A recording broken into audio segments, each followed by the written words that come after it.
Former Daystar Vice President Jonathan Lamb and his wife, Susie Lamb, alleged they endured spiritual abuse and coercive control under Jonathan's mother, Daystar President Joni Lamb. Their claims, including a shocking confrontation with Christian leader Jimmy Evans, expose a deep power struggle within the organization, revealing the high cost of dissent in a faith-driven empire.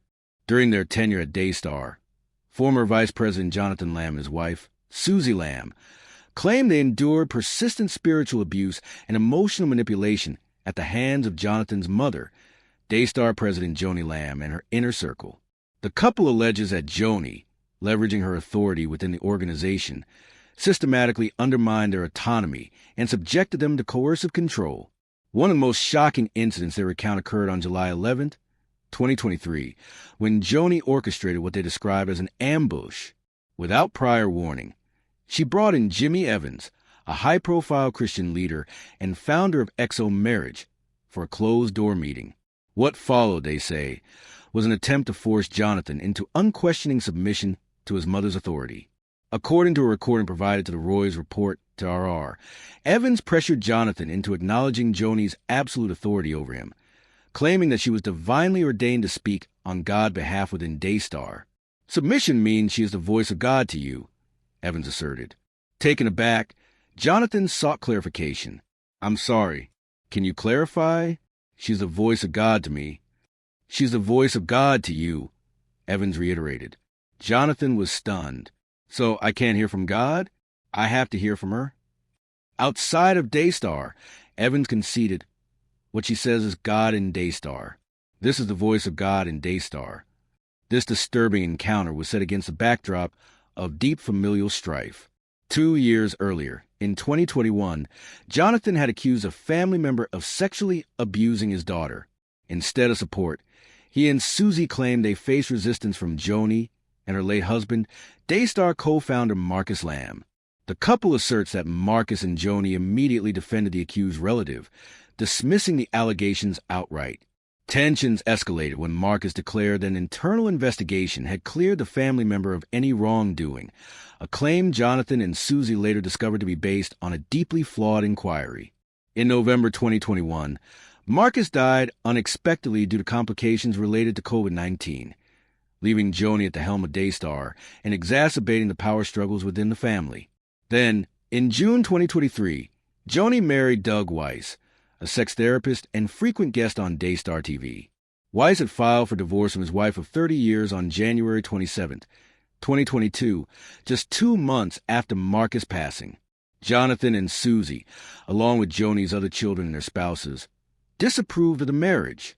They argued that Weiss lacked biblical grounds for divorce, and that by marrying him, Joni was, in their view, committing adultery. Just 2 months before the wedding, a longtime friend of Daystar, Denise Boggs of Living Waters Ministry, penned an urgent letter to Joni's family. Having counseled Doug and Lisa Weiss before their divorce, Boggs expressed deep concern over Joni's relationship with Weiss, stating that Joni was under a spirit of deception. "He is a wolf in sheep's clothing," Boggs warned. Joni didn't endorse divorce until she came under his deception. Using the Daystar platform, the enemy has successfully mocked the marriage covenant using one of the strongest Christian TV networks in the nation. Alarmed, Jonathan attempted to confront Joni about these concerns on August 2023. However, she dismissed their objections, allowing each family member just 60 seconds to speak before abruptly leaving to catch a flight to New York with Weiss. The conflict reached another boiling point on July 5, 2023, when Jonathan and Susie refused to read a viewer's comment on air that praised Joni's marriage. The couple felt that doing so would be tacitly endorsing something they could not, in good conscience, support. Their refusal enraged Joni, prompting the coercive meeting with Evans. In this meeting, Joni and Evans went to extraordinary lengths to justify her absolute authority. When Jonathan questioned who held Joni accountable, Evans offered a circular response. "She has a husband. She has a board," Evans replied. "I'm on the board," Jonathan countered. At the time, the board consisted solely of Jonathan, Joni, and her longtime friend and attorney, Tom Callender. Yet Evans dismissed Jonathan's concerns.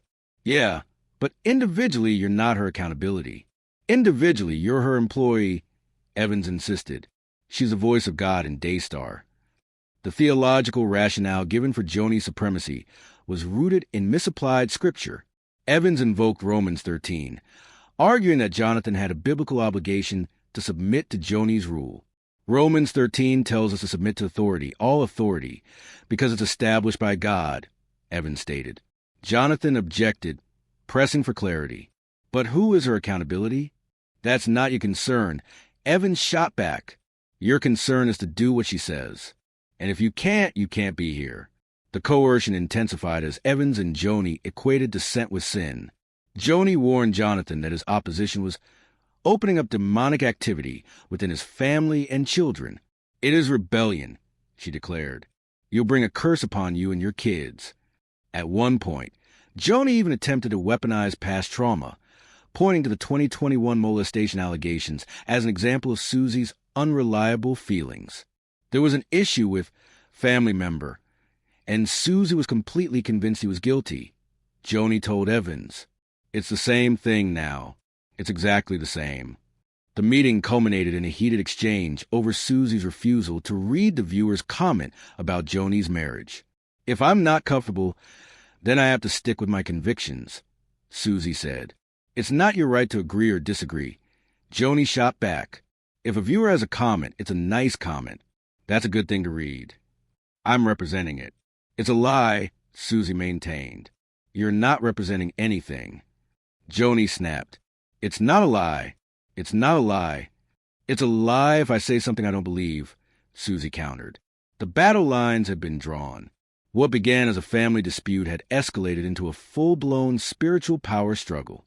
And as Jonathan and Susie's resistance continued, it became increasingly clear that their refusal to submit would come at a steep price.